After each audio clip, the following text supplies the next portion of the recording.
যেবার শোনেন, কবরের পাশে কোরআন পড়ানো বা পারিশ্রমিকের বিনিময়ে কোরআন খতম করানোর রীতি সাহাবী, তাবী এবং প্রথম যুগের উম্মতগণের দ্বারা কোথাও প্রমাণিত নাই, কোরআনেও নাই, হাদিসেও নাই। সাহাবীদেরা করেন নাই, তাবীরা করেন নাই, তাবী করেন নাই, চার মাযহাবের ইমামরা করেন নাই।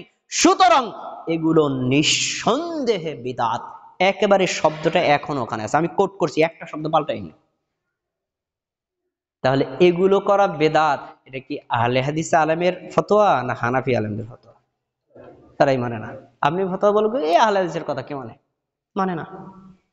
তাহলে মৃত ব্যক্তি মৃত্যুবরণ করার পর কোন ব্যক্তিকে দিয়ে কোরআন খতম করানো অথবা মিলাদ পড়ানো বা এইভাবে যে আয়োজনগুলো করা হয়, এগুলো বিদআত, এগুলো করা যাবে না। শুধু কি এগুলো, আরো অনেক কিছু করে না।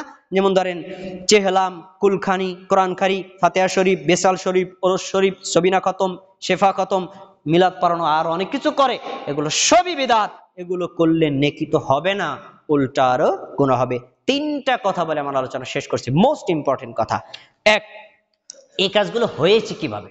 এক নম্বর, অর্ধ শিক্ষিত কিছু পকেট পূজারী হুজুরদের মাধ্যমে এগুলো চালু হয়েছে, যারা না জানে কোরআন, না জানে হাদিস, না জানে ইসলামী শরিয়ত, না জানে সুন্নাত, না জানে বিদআত, এরাই এটা চালু করেছে।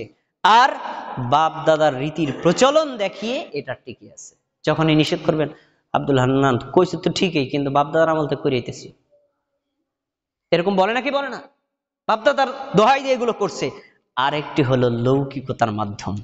আপনার বাবা মারা গেছেন, আপনি 1 লক্ষ টাকা খরচ করে গরু কেটে খাওয়াইতেছেন। আমি বললাম কি এইগুলো কোরআন হাদিসে নাই, এগুলো বেদাত, আপনি করেন না, আপনি বরং এই টাকাটা আল্লাহর রাস্তায় দান করে দেন। তখন উনি বললি কি জানেন ভাই, আমার বাবা কোটিপতি, আমার জন্য কোটি কোটি টাকা রেখে গেছে, আমি যদি আমার বাবার জন্য কিছু না করি এলাকার লোকেরা করবে কি? সন্তান রেখে গেছে, বাবার জন্য 2 টাকা খরচও করলো না, যার ফলে আমাকে গরু কেটে খাওয়াইতে হইতেছে। তার মানে আসলে নাকি না, উদ্দেশ্য সমাজকে সন্তুষ্ট করা। বাস্তব না অবাস্তব? বাস্তব।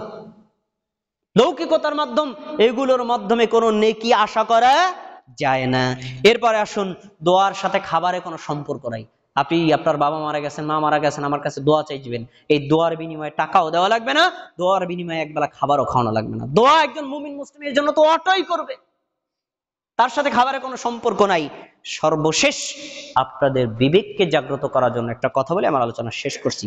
খাবার অনুষ্ঠান, মিষ্টি খাওয়ানো, এটা কি দুঃখের প্রতীক না কষ্টের প্রতীক? বলে তো। কারণ আমি আমি আমি চাকরি পাইছি, আপনাদেরকে মিষ্টি খাওয়াইলাম, আমি কি খুশি না বেজার? আমার একটা সন্তান হয়েছে, আপনাদেরকে মিষ্টি খাওয়াইলাম, আমি কি খুশি না বেজার? তাই এই মিষ্টিটা কিসের প্রতীক? খুশির প্রতীক। আমার বাবা মারা গেছেন, 3 দিনের দিন আপনাদের জিলাপি আর মিষ্টি খাইলাম, এখন আমি কি বুঝাইছি? আমার বাবা মারা গেছে, খুশি না বেজার? বাঙালি জাতির শরীয়ত তো বোঝে না, ইসলাম তো বোঝে না, তাদের কমন সেন্সও নাই, যেটা কমন সেন্সও সাপোর্ট করে না। অতএব এই ধরনের কোনো খাবার অনুষ্ঠানের আয়োজন করা যাবে না, এবং এই ধরনের অনুষ্ঠানের খাবারে যোগদানও করা যাবে না। স্পেশালি সমাজের যারা গ্রহণযোগ্য, প্রভাবশালী, দায়িত্বশীল, অনুসরণে কোনো ব্যক্তির কাছেও যাবে না।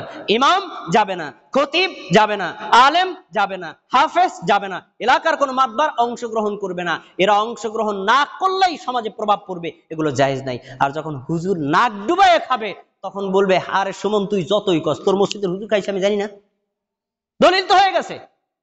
এজন্য ইসলামী শরীয়তের এই বেদাত গুলো টিকে আছে এই অর্ধ শিক্ষিত, ঈমান যাদের কম আছে তাদের মাধ্যমে।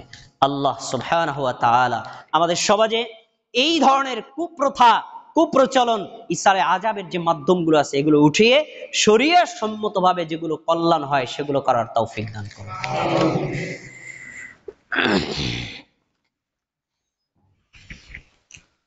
إن الحمد لله نحمده ونستعينه ونستغفره ونؤمن به ونتوكل عليه ونعوذ بالله من شرور أنفسنا من يهدي الله فلا مضل له ومن يضلله فلا هادي له وأشهد أن لا إله إلا الله وأشهد أن محمدا عبده ورسوله فيا أيها المسلمون قال الله تبارك وتعالى في القرآن المجيد أعوذ بالله من الشيطان الرجيم بسم الله الرحمن الرحيم إن الله وملائكته يصلون على النبي يا أيها الذين آمنوا صلوا عليه وسلموا تسليما اللهم صل على محمد وعلى آل محمد كما صليت على إبراهيم وعلى آل إبراهيم إنك حميد مجيد اللهم بارك على محمد وعلى آل محمد كما باركت على إبراهيم وعلى آل إبراهيم إنك حميد مجيد হে আল্লাহ আপনি আমাদের খুতবাকে কবুল করে নিন আমাদের সালাতকে কবুল করে নিন আমাদের ফরজ ওয়াজিব সুন্নাত মুস্তাহাব সব ধরনের আমলগুলো কবুল করে নিন আমলের মধ্যে আমরা যে সকল শিরক বিদআত জেনে অজেনে করেছি আল্লাহ আমাদের এই পাপগুলো ক্ষমা করে দিন